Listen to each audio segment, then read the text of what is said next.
Your Name, ou Kimi no Na wa en japonais, est un film d'animation de Makoto Shinkai sorti en 2016, basé sur le scénario du réalisateur et avec la participation de peintres de talent sur certaines séquences emblématiques du film. On y suit le quotidien de Taki et Mitsuha qui, suite à un événement synchronistique et conscientiel, verront leurs esprits échanger leur corps.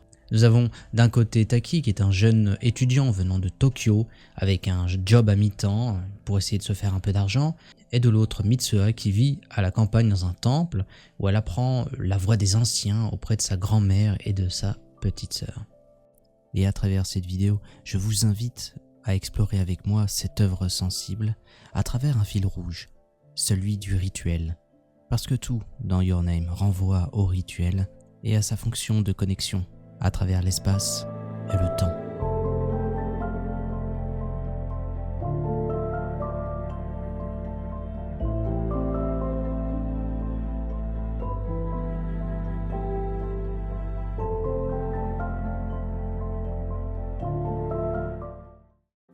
Mais qu'est-ce qu'un rituel ?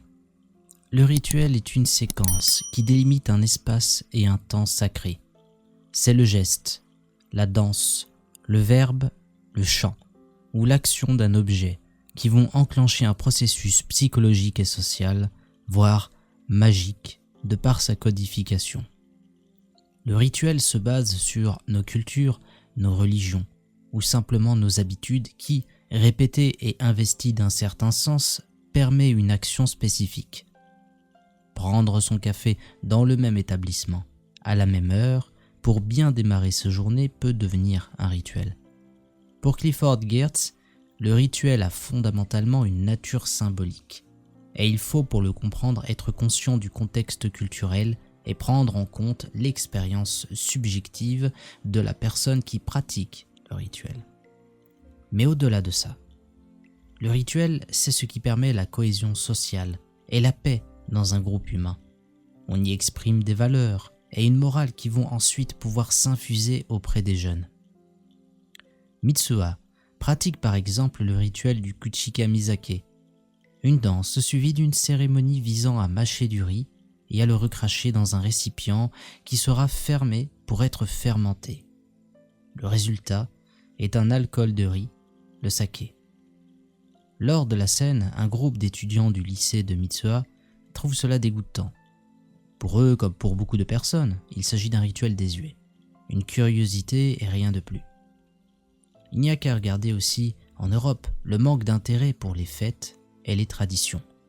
Je pense particulièrement à la France où il existe encore des festivités, des rituels qui sont encore pratiqués dans certaines régions et qui permettent de connecter l'individu avec son territoire et son histoire. Concernant le Kuchika Mizake, le riz fermente par l'action d'une enzyme contenue dans la salive. Ce procédé représente symboliquement la connexion entre les humains et la nature. Une humanité pleinement intégrée au règne naturel qui participe à sa création. Le rituel est donc l'occasion d'un partage, celui d'un savoir, d'une pratique ou bien alors d'une histoire. La grand-mère de Mitsuha est gardienne de cette histoire, celui d'un dieu dont le sanctuaire se trouve dans le cratère d'Itomori, le Koshintai. C'est par l'artisanat de rubans tissés que l'histoire se perpétue en représentant le temps et sa cyclicité. C'est par l'artisanat que peut se produire la transmission entre les anciens et les jeunes. Tous ces éléments participent à la compréhension du rituel. Le rituel connecte avec les esprits, les dieux et la nature. Le rituel connecte les humains entre plusieurs générations. Il est aussi intéressant de noter que, pour l'anthropologue Dimitri Zigalatas, il y a eu des études qui ont démontré que, lors d'un rituel, les pratiquants voyaient leur rythme cardiaque se synchroniser. Cela peut être dû à un narratif commun qui fera vivre des émotions intenses au groupe, mais cela démontre aussi que, de façon physiologique, il se passe une connexion, un lien.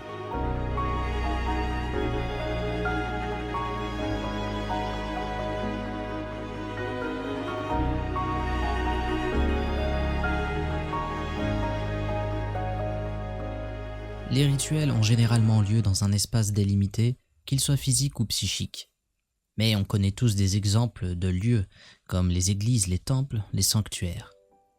Cependant, on peut aussi avoir des lieux naturels, qui seront sacralisés comme la grotte de Bayamé, du nom du Père du ciel, présent dans le temps du rêve de plusieurs tribus aborigènes.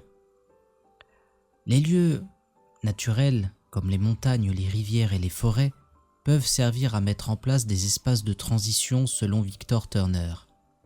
Dans Your Name, il y a une scène où l'esprit de Taki dans le corps de Mitsuha, sa petite sœur et la grand-mère de celle-ci, effectuent une sorte de pèlerinage pour rejoindre le Koshintai où repose le corps de leur dieu. On s'aperçoit qu'il se trouve dans un cratère rempli d'eau avec une île en son centre.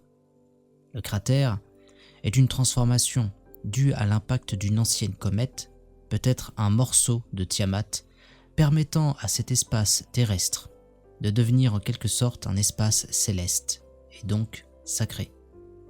C'est ce que l'anthropologue Mircea Eliade appelle la hiérophanie, ou l'irruption du sacré dans l'espace profane.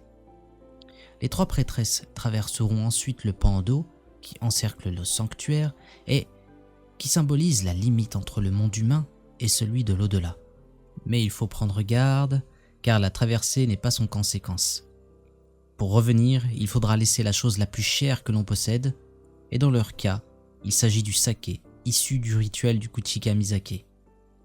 C'est ainsi que le pacte est renouvelé entre les humains et le dieu. À ce titre, il est normal dans une œuvre japonaise de trouver quelques références à ces rituels qui trouvent leur socle dans le Shinto, une religion qui partage beaucoup de points communs avec les croyances que l'on peut considérer comme premiers. En effet, dans le Shinto, la nature a une place très importante. Les rituels nécessaires et les prêtres et prêtresses sont des médiateurs avec le monde des kami, des esprits. Toutefois, il s'agit aussi d'une religion organisée, avec des dogmes, et qui a souvent été proche du pouvoir au Japon.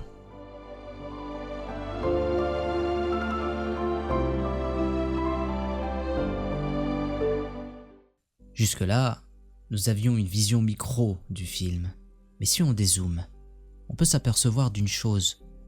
Le scénario, les événements entre les protagonistes relèvent d'un rituel cosmique. Dès le début du film, on nous parle de la comète Tiamat. Makoto Shinkai n'a certainement pas choisi ce nom par hasard.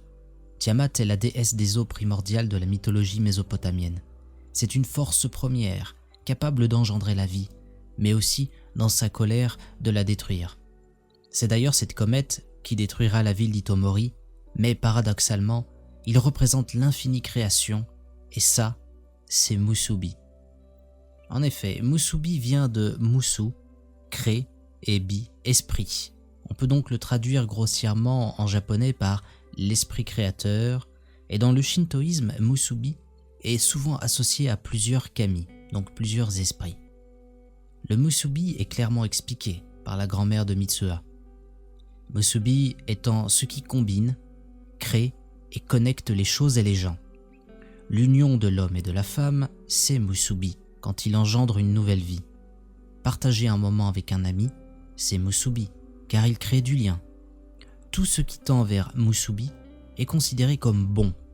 Et il est clair que dans le film, les deux protagonistes sont liés par Musubi. Avec une lecture un peu plus occidentale, on pourrait même dire que Taki et Mitsuha sont des âmes sœurs.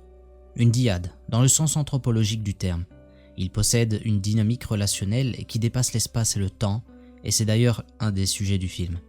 En effet, on peut le rappeler, Taki et Mitsuha pendant le film échangent leur corps à intervalles réguliers. On comprend que c'est peut-être la comète Tiamat qui symbolise toutes les possibilités du temps, qui permet à ces âmes sœurs de se connecter et d'échanger leur corps pour prévenir la catastrophe à venir pour Mitsuha, et qui est déjà intervenue pour Taki. On peut aller encore plus loin dans l'analyse, qui permet de relever en fait un concept cher à l'ethnobotaniste Romuald Le Terrier, les synchronicités et les boucles rétroactives. Suite d'ailleurs à ses expériences visionnaires et à sa compréhension de la cosmogonie Shipibo-Conibos du Pérou. Ce pont a tout de même permis à Taki, situé dans le futur de Mitsuha, de tout faire pour recouper les informations sur la catastrophe d'Itomori et prévenir les gens de cette époque de sa survenue. Il ne s'agit pas en soi d'une double rétrocausalité, par le biais de rêves, de symboles, de synchronicité, mais bien d'une ingérence plus directe de la part de Taki à l'intention de son âme jumelle.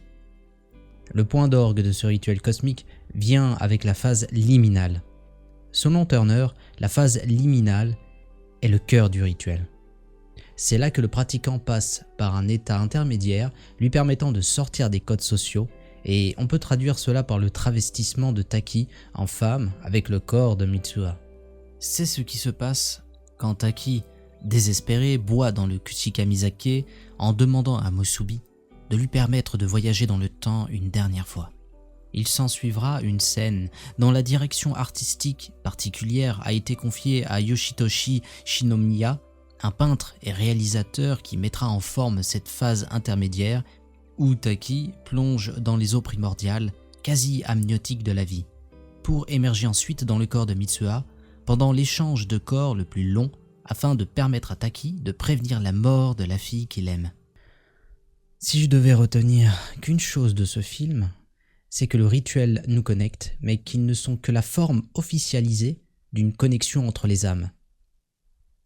Que l'amour et l'attachement peut transcender les limites de l'espace et du temps. Et que malgré tout, il existe des forces qui savent être bienveillantes si on prend le temps de les respecter. En espérant que cette vidéo vous plaise, abonnez-vous si ce n'est pas déjà fait, et je vous dis à bientôt mes amis voyageuses et voyageurs pour de nouvelles aventures.